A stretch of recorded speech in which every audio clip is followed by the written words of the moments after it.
I would now like to introduce our keynote speaker.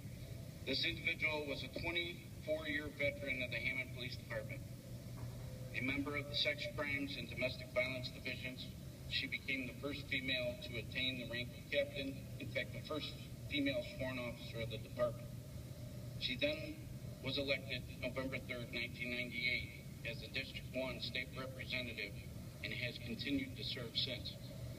She is also a member of the Hammond School Board and on the Courts and Criminal Code Committee and was on at least 9 more committees prior to that.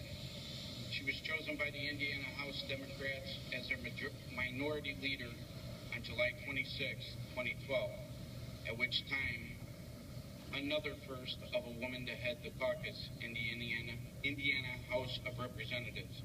It is my pleasure to introduce State Representative Linda Lawson.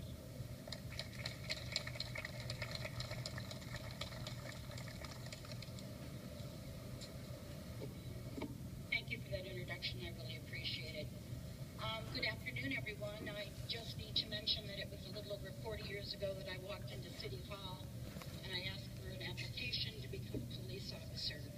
I absolutely have no idea in a million years what I was thinking. And here we are today. But I can't tell you how much I appreciate the invitation and what it means to me to stand here before you today.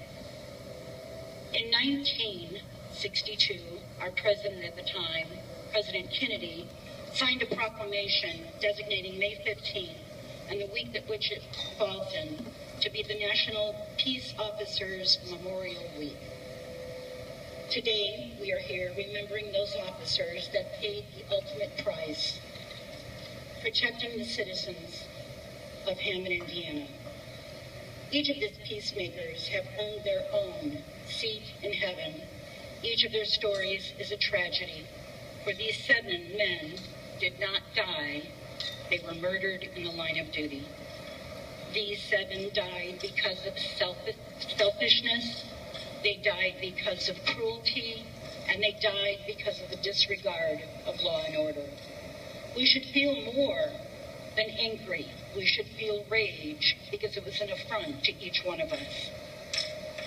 Detective Sergeant Leo Fox, Captain George Hammond, Patrolman John Gurka, Patrolman Donald Cook, Patrolman Frank Dunn, Patrolman Larry Paselic, Sergeant Ernest Malatinka.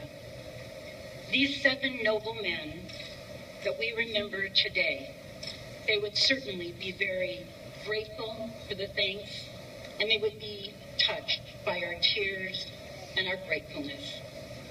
But if they could speak, they would tell us all to stay strong. They would tell the Hammond police officers today, continue to protect life, continue to protect peace, and continue to protect property of this country and our great city. Well, this day and week is a way to give silent thanks to those 7 men and the 316 names that were added to the Police Memorial Wall in Washington, D.C. It's also a great time and an opportunity to recognize the greatness of the brave women and men that serve today the Hammond Police Department. Police work today is not the same. It's not the same at all. Officers face specific concerns of today's times. The proliferation of guns in the hands of criminals, the complex problems of mental illness and drug use, the economic stagnation and greed, both are acts of aggression. And of course, officers must always and every day care for their own emotional and physical struggles. There's not a day that goes by that I do not thank the Hammond Police Department for what they do in their service to our community. My heart and my prayers go to them every day. So you see them on the street, you see them directing traffic, and you see them out in a restaurant maybe. So thank them. Thank them every day, because while you're sleeping at night and you're enjoying your weekends and your days off with your family, they're working. 24/7, 365 days a year. They're not with their families, and they're not home on the holidays. They're vigilant, they're awake, and they're protecting and serving our community. So God bless those men and women of the Hammond Police Department. Take care of them, bless them as they routinely go through their day. And thank you for the 7 men that have served our community but are no longer with us.